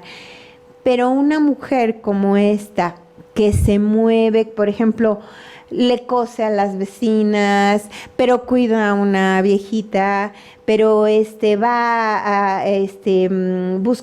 buscando trabajos de limpieza, o sea, como muchas de estas habilidades de ciertas mujeres que están dispuestas a hacer lo que sea en un lugar donde realmente esos trabajos pues terminan estando mejor pagados, digo, desde luego bien pagados, y ella empieza a tener ciertamente más ventajas en un sentido que él, entonces él se siente amenazado. Esto hace como un interjuego permanente, pero ella, y también voy a decir, también gracias a la terapia, pues se va empoderando respecto a que realmente le dice en algún momento, yo no soy tu propiedad, o sea, ahora sí que hazle como quieras. Y ella, bueno, llega a lo que empezamos a trabajar, por ejemplo, a propósito de cómo trabajamos con las familias y el estrés postraumático, algunos de los temas que les quiero mencionar. Por ejemplo, ella se da cuenta al trabajar que las pesadillas que empieza a contar tienen un lugar importante en su recuperación. O sea, todas estas personas tienen pesadillas recurrentes y terribles, y entonces trabajarlas en terapia pues se vuelve muy importante. Pero entre los recursos de esta mujer, por ejemplo, es que aprende a modelarle a sus hijos que pueden hablar de sus pesadillas, ¿no? Y de sus miedos y de sus terrores. Entonces, hablar de las pesadillas se vuelve como parte de un tema que libera a los hijos también. Otras cosas que hablamos es, por ejemplo, qué explicaciones se daban las personas en su momento cuando vivían allá sobre la violencia que se va acercando a sus casas. Donde las primeras como mitologías o explicaciones respecto a aquellos que mataron allá seguramente algo tendrán que ver con los criminales, pero decía Laura, pero yo me daba cuenta que cada vez eso mataban al de la farmacia o al de la papelería, y esas eran personas decentes que habían sido mis vecinos de toda la vida. Yo me di cuenta que a nosotros también nos podían matar, ¿no? Sin ninguna necesidad de que hubiera una explicación, que esto es como una defensa que nos armamos a veces, por eso cuando hay algún crimen, algún feminicidio u homicidio, decimos, sobre todo los feminicidios, que se tiende a pensar que hay razones para que eso haya pasado, porque porque era una manera de defendernos de que a nosotros no nos va a pasar, porque no vamos a estar en esa circunstancia. Bueno, como para esos feminicidios, como para estos crímenes, la gente se fue dando cuenta que eso no era así, ¿no? Entonces, bueno, eso, lo que quería decir sobre lo que fue ocurriendo interesante con esta pareja, de que el hombre se va rigidizando en sus premisas, entonces quiere ejercer más control sobre ella, y más celos y más restricción y más violencia, sobre todo emocional. También otra manera de explicarlo es, si nos atenemos a veces a las historias de los hombres, cuando las escuchamos, es que hay toda una narración a propósito de su mismo papel tradicional, que se vive como muy cargado de quienes tuvieron que tomar la decisión de huir, que se sienten la carga de que tienen que seguir siendo los proveedores, de que cualquier decisión afecta terriblemente a toda la familia. Entonces, en general escuchamos que los hombres se sienten muy culpables, muy cargados, y como, digamos, haciendo uso de sus mismas características de cómo resuelven, pues obviamente están en una rigidez porque tienen los miedos, los van enfrentando con mucha rigidez. O sea, es decir, como que tengo que rigidizarme más en lo que creo, en lo que pienso, porque si no, yo me voy a quebrar, mi familia se va a quebrar, nos vamos a perder. O sea, este era el imaginario, pues, del marido de esta mujer, que pensaba que solo ejerciendo más control sobre ella iba a poder controlar un poco esa realidad. La verdad es que ella hizo un trabajo de empoderamiento súper interesante, porque se hizo de trabajo, se hizo de ahorro, se compró su permiso de trabajo que finalmente obtuvo, y empezó a ahorrar para que su hija estudiara en una universidad. Esto sí era romper bastante con el esquema previo a la migración, donde lo más esperado hubiera sido que se casara joven, que se embarazara, y en cambio en este caso, por eso me parecía importante contarlo, porque sí es cierto que en este caso tuvo por una serie de circunstancias y razones y trabajo de la propia Laura, que sí hizo de la migración forzada un acto de absoluta resiliencia para ella y para su hija mujer, que tuvo absolutamente otro destino, tuvo una relación violenta. Su hija, que ella la ayudó a salir, la apoyó para la universidad. O sea, si la niña entró a la universidad fue absolutamente por el ahorro de una mamá cuidando a una señora mayor. En fin, esto tuvo una deriva que absolutamente no hubiera sucedido antes de la migración. Y pues, básicamente esas serían algunas de las cosas que quisiera contar de este caso. Sobre algunos de los logros, ¿quieres comentarlos esto? Bueno, los logros en sí son muchos. Consideramos, una es que pudimos hacer un trabajo, como dijo Adriana al principio, de principio a fin, o sea, desde el contacto con el abogado, las organizaciones allá en Estados Unidos. En el momento en que fuimos al Paso, también tuvimos así como tuvimos una asamblea con un encuentro con las familias, también tuvimos un encuentro con trabajadores sociales, activistas, académicos que trabajan la migración. Entonces también fue un enlace muy interesante que ha continuado. Recientemente fuimos, Adriana y yo, a un congreso de trauma y resiliencia donde pues encontramos a mucha gente que trabaja terapéuticamente, pero también con las cuestiones de derechos humanos, y que después de esta crisis de separación de las familias, ¿no?, de donde los niños estaban siendo separados de sus madres y padres, también gente que conocimos recientemente estuvieron en ese activismo, ¿no?, para reunificar a las familias. Entonces ha tenido muchas repercusiones muchos efectos positivos en nuestro trabajo. En concreto con las familias, pues tuvimos como el seguimiento de que muchas en ese momento que trabajamos pues lograron tener una primera situación de adaptación, enlazarse a las redes sociales de allá, trabajar los duelos, trabajar las cosas más inmediatas con respecto al trauma.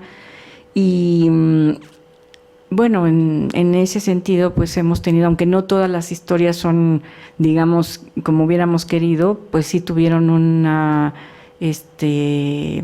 resolución de su situación más difícil, ¿no?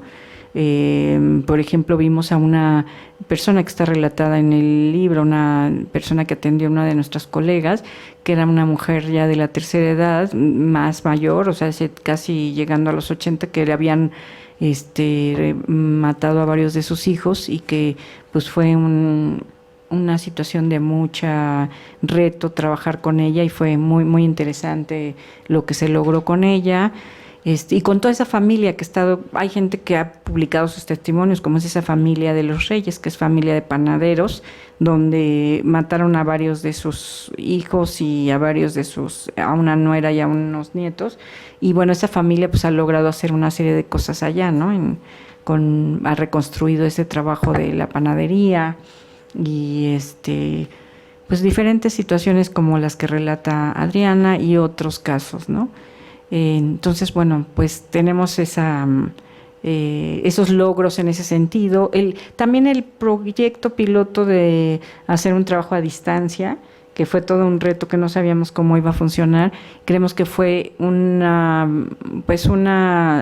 semilla que ahora podemos seguir trabajando con algunas personas que no podemos ver en persona, ¿no?, por medio de las videoconferencias, y que sí tiene un sentido, ¿no?, y que se logra un acompañamiento.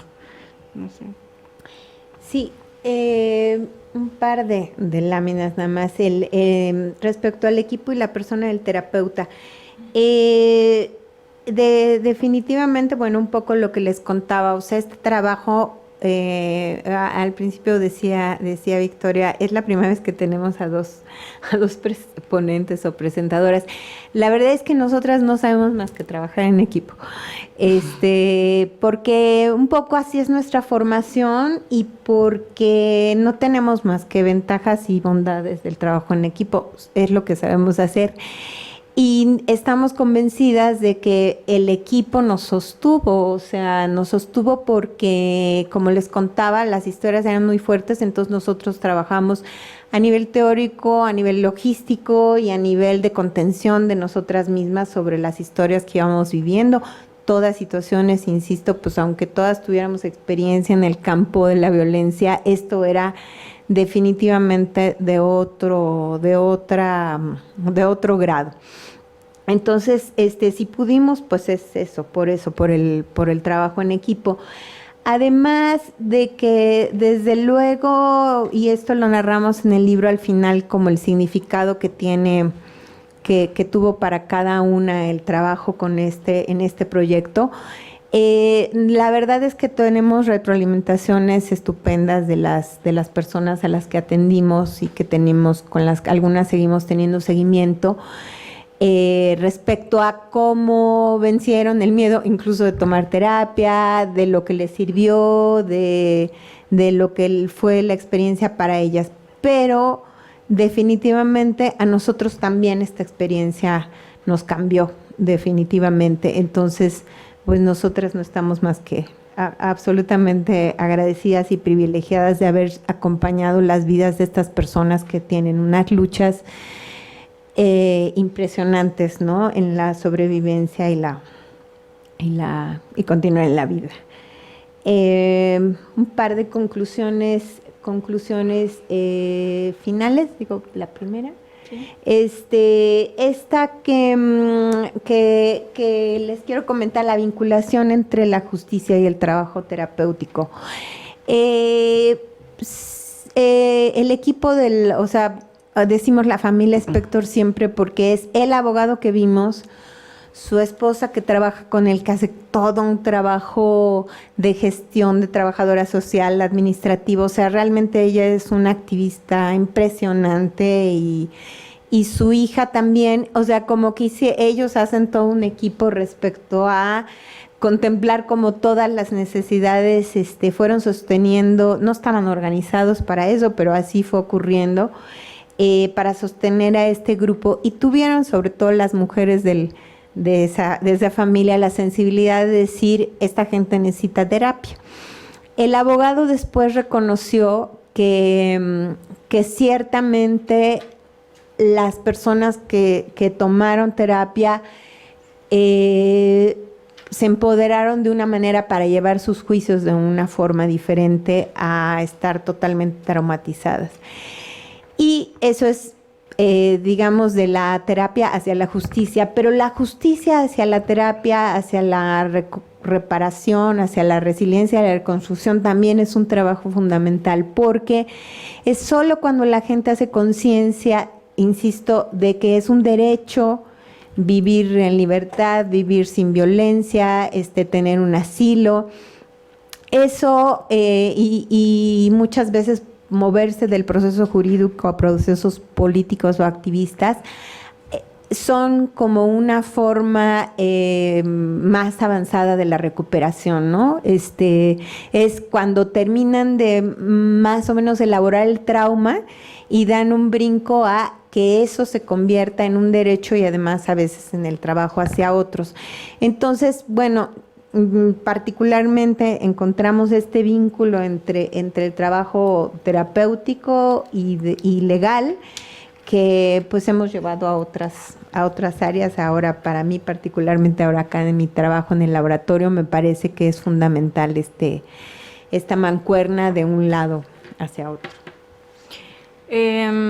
Sí, cuando decimos aquí que nosotros trabajamos la idea de la política con P minúscula, es un tema que trabajamos en la terapia como la idea de tener presente ciertos preceptos de la justicia, como pueden ser los derechos humanos en gran nivel y la cuestión de género, porque si bien no vamos a hacer una labor de activismo político para ganar adeptos hacia cierto lugar, pero sí trabajar sobre la idea de la equidad, sobre la idea de la no violencia, sobre la idea de los derechos, y es un tema que está presente, ¿no?, en la terapia como una manera de posicionarnos éticamente ante ciertas situaciones que estamos trabajando con violencia y con cuestiones de género permanentemente, como estos casos que quisimos ilustrar, y bueno, ese es un tema. Y a mí me gustaría, pueden leer el libro, lo vamos a subir a PDF próximamente a las redes del ILEF y bueno, los pueden compartir aquí en el laboratorio. Quisiera terminar con una cita de esta señora que perdió varios hijos, un nieto y una suegra, donde ella dice que ella no es una víctima. Dice, mis armas son mi voz, mi grito, la voz que le quitaron a mis hijos que murieron a balazos. Víctima es la que no lucha, la que se agacha. Yo no. Hay animales que se enconchan en el fondo del mar y de ahí no salen. Yo no. Entonces, creo que ese es un testimonio que ella da, pero que es mucho de la postura nuestra. O sea, las personas con las que trabajamos padecen y han vivido violencia, pero no nos gusta tanto la idea de la idea de quedarse como víctimas, sino de cómo recuperarse la violencia que han vivido para construir, pues resignificar su vida, ¿no? Como dice el libro que escribimos. Bueno. Pues hasta ahí dejamos unos 10 minutos si tienen preguntas, comentarios, y luego vamos a la rifa. Bueno, a mí me gustaría gustaría saber qué tipo de terapia ustedes utilizan en estos casos. Si efectivamente el trabajo con violencia, en violencia de género, violencia familiar es algo bastante complejo. ¿Ustedes ahí qué tipo de terapia les es más funcional para poder trabajar en estos casos? Bueno, quizá no lo dijimos al principio, pero bueno, nuestra formación es de terapeutas sistémicas y con enfoque también narrativo, con perspectiva de género y de derechos humanos. Básicamente eso es lo que ese sería nuestro marco, básicamente teórico. A ver, cuando digo eso, pues ese es de ahí donde venimos y eso es lo que usamos. ¿Que se pueden usar otros enfoques en violencia? Pues seguramente sí. La verdad es que nosotros, mientras más trabajamos violencia, estamos más convencidas de que si no juntamos esta cuestión contextual con lo intrapsíquico, o sea, pensar sistémico, lo que hablábamos al principio, ¿no? Que es como patologizar el trauma. Entonces, en ese sentido, pues ese es el enfoque al que nos adherimos. Y bueno, en un primer momento trabajamos como la intervención en crisis y estrés postraumático y depende del tiempo que tengamos para trabajar con las personas, vemos qué situaciones trabajamos, ¿no? Junto con ellos, como que hacemos un trabajo en donde el diálogo es horizontal, ¿no? Entonces eso es muy importante. Sí. Ay. Primero estaba muy bien que se logre ese enfoque de género y de derechos humanos, porque la dimensión política es muy importante para entender las cosas, ¿no? Es un poco trabajar esa parte. Y la duda sería si por ejemplo, el aporte que ustedes hacen respecto a resignificar la vida de las personas afectadas, también, digamos, tiene que tener una cabida a partir de la otra realidad, ¿no? O sea, una realidad diferente, pero sí tienen que haber ciertas condiciones dadas, ¿no? Por ejemplo, en este sentido, un asilo político que te ofrece, ¿no? Sería asignar esa parte, sí, ¿no? Sí. Esa parte, ¿no? Que también tiene que haber ciertas condiciones para poder resignificar la vida, ¿no? Claro, es que hay una parte mínima, ¿no? Como vimos en las personas, cuando llegaron estaban, las albergaron personas familiares, conocidos, gente de la iglesia, y después tuvieron que ir progresando tanto en un permiso primero de trabajo, vivir ya por su cuenta, o sea, lo básico, ¿no? Digamos, casa y comida y seguridad de que no las iban a deportar en un primer momento, pues fue lo primordial para poderse adaptar. Porque ya cuando tienen un asilo, pues la perspectiva es otra, ¿no? Es que tienen todos los derechos, etcétera, ¿no? Pero había diferentes etapas y siempre hay que tenerlas en cuenta, ¿no? Porque si no, lo primero es comer y sobrevivir y tener un lugar donde dormir, y luego y junto con, pues sí podemos trabajar las cosas depresivas o otro tipo de cosas, pero sí, por supuesto que el contexto y toda esta base social nos permite trabajar con los consultantes qué pueden y qué quieren hacer, ¿no? Sí. Bueno, yo soy estudiante de Derecho y entonces recientemente estuve leyendo un poco y haciendo investigación sobre la estrategia psicojurídica para la atención de los casos de víctimas de violaciones de sus derechos humanos, pero específicamente sobre las víctimas de tortura sexual, que pues ahí hay una cuestión de género, ¿no? Entonces, como lo que ustedes mencionaron durante toda la ponencia, pues todas esas personas fueron víctimas de violaciones de sus derechos humanos, o sea, desapariciones forzadas, de familiares, asesinatos. Digamos que es una cuestión tal vez ya cotidiana en nuestro país, pero que no es tan común, ¿no? ¿Ustedes considerarían que los abordajes que se realizan en la terapia para las personas que han sido víctimas de algo tan terrible como es una violación a los derechos humanos son un poco diferentes a los abordajes de las terapias, no sé cómo llamarlas, como las normales? Tradicionales, convencionales. Es que sí, o sea, lo que conocemos en un sentido, no sé Adriana que pueda como abundar, es que cuando se da apoyo psicológico a víctimas, pues mucho está todo este tema de género, ¿no? A las mujeres que se atienden en grupos o solas por temas de violencia sexual o violencia familiar o violencia de sus parejas conyugal, y que tiene una dimensión muy válida y que hay diferentes abordajes desde la cuestión más feminista, en el sentido de sí, pues ver la desventaja en la que están muchas de estas mujeres, ¿no? Por su condición de género. Creo que nuestro trabajo documenta, es una semillita para poder ampliar el ente, en el sentido de que el enfoque sistémico y el enfoque contextual permite ver estas cosas en donde la familia y la cuestión de la comunidad y la cuestión jurídica pueden tener puentes. Y yo creo que eso es importante, ¿no? Porque fue importante la logística de Mexenex, de esta organización en Estados Unidos, la cuestión de las redes sociales en Estados Unidos, de la iglesia y de los activistas, pero también nuestra organización, el ILEF, como una organización que nos respaldó a nosotros para poder trabajar con ellos. Entonces, sin esta mutua relación de grupos, quizá hubiera sido difícil solo de persona a persona. En una terapia tradicional hay de diferentes enfoques. Podemos hablar del psicoanálisis, que se considera de entrada una terapia larga, con ciertas condiciones, el costo y todo.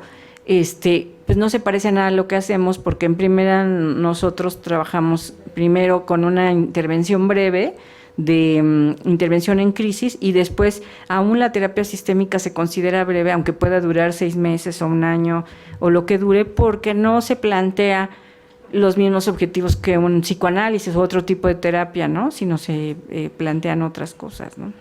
Sí. Pero yo quiero agregar, sí, sin duda, en un sentido no hay nada nuevo bajo el sol. Cuando yo decía retomamos las experiencias de los fundadores de nuestro instituto de hace 30 y tantos años trabajando en Nicaragua o qué sé yo, sí, pero también estas violencias, como decimos, pues sí son las violencias y las migraciones y el cruce de estas problemáticas, pues sí. Yo creo que no se puede trabajar con enfoques convencionales y sobre todo únicos, o sea, requieren de todo este cruce de equipos.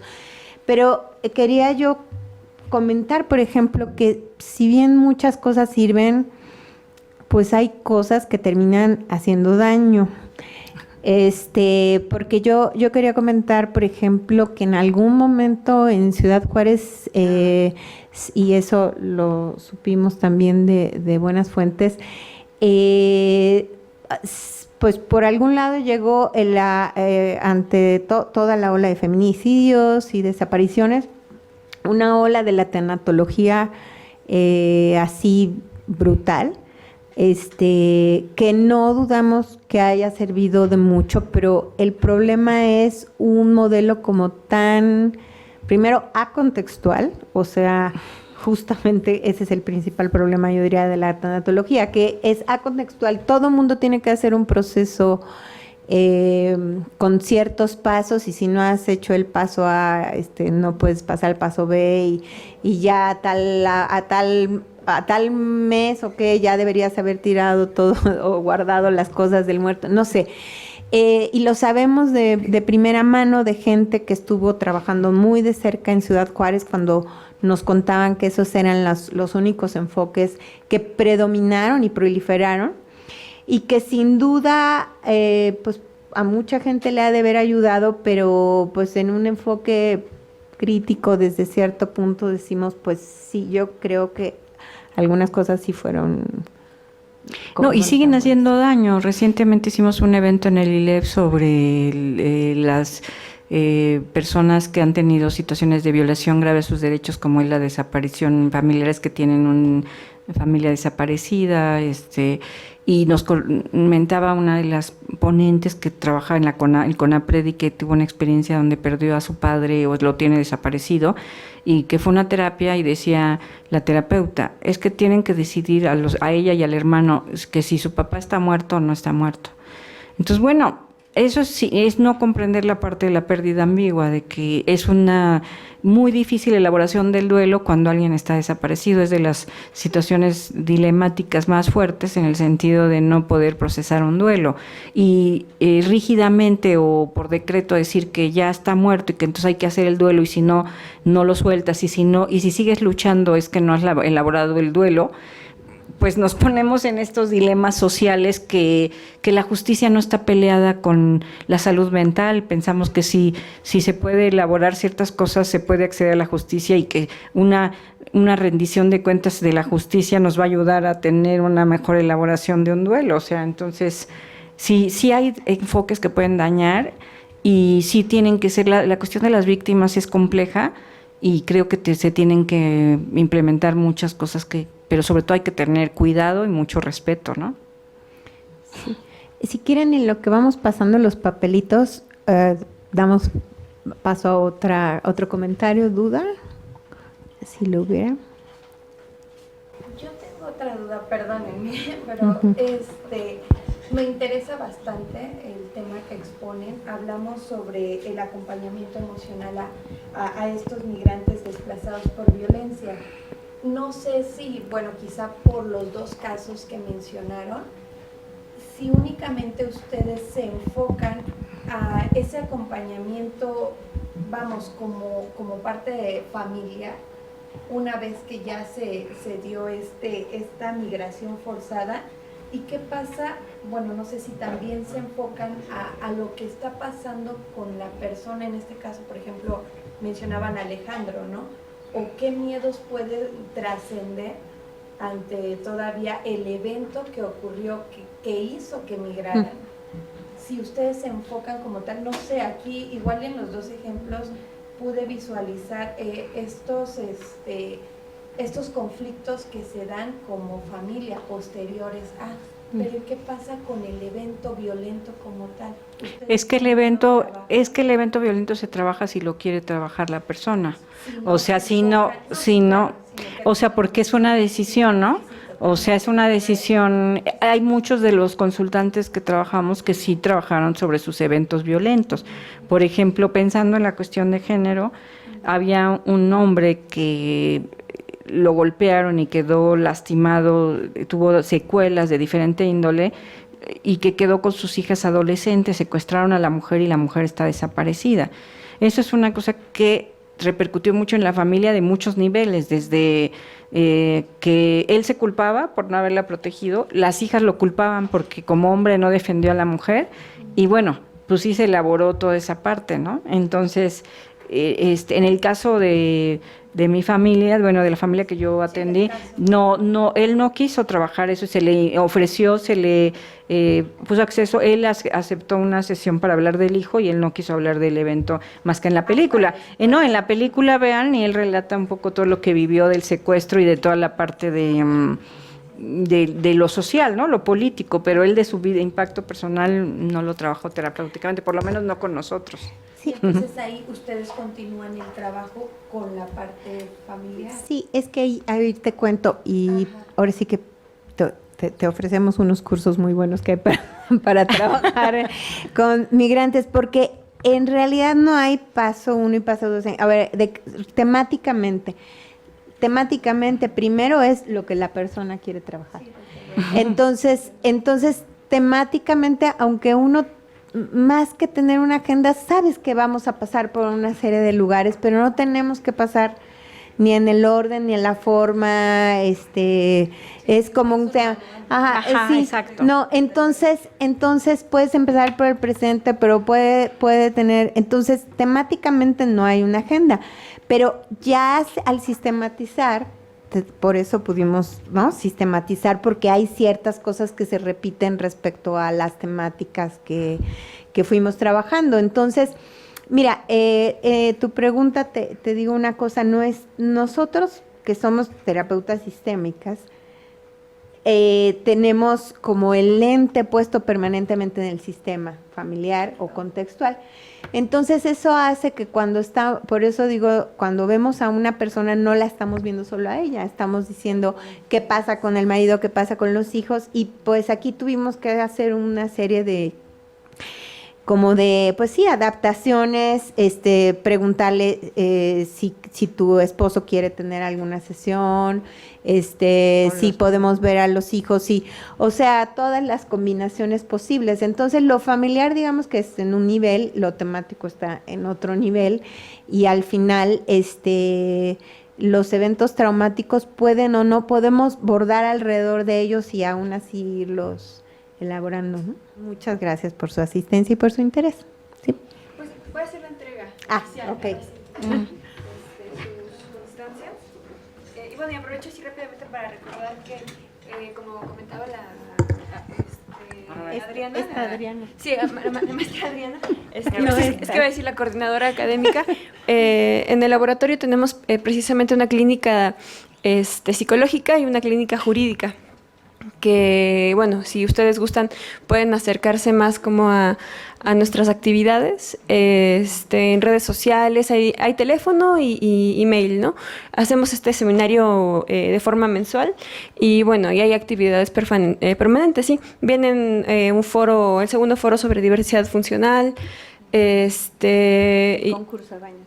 Claro, hay un concurso de baños incluyentes, el siguiente mes nuestro seminario va a ser en el auditorio de la Coordinación de Humanidades, porque viene Leticia Sapsay, una académica argentina que, bueno, ahora desempeña su trabajo en Inglaterra, pero bueno, la maestra... ¿Lo del taller dices? Sí, es que dice Nancy que recordemos que el martes 14 de agosto, el próximo de 10 a 2, vamos a tener un taller de asesoría sobre el concurso de baños incluyentes, que es acá en el instituto, también es gratuito. Sí, y bueno, solo esto. Entonces, la maestra Adriana Segovia está a cargo de la clínica psicológica, junto con la psicóloga también Angélica Carrillo, que fue la que repartió los papelitos. Y bueno, pues nada, acérquense a nuestras actividades.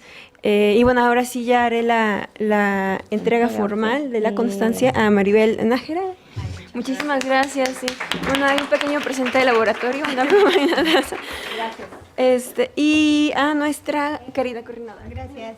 Muchas gracias por asistir.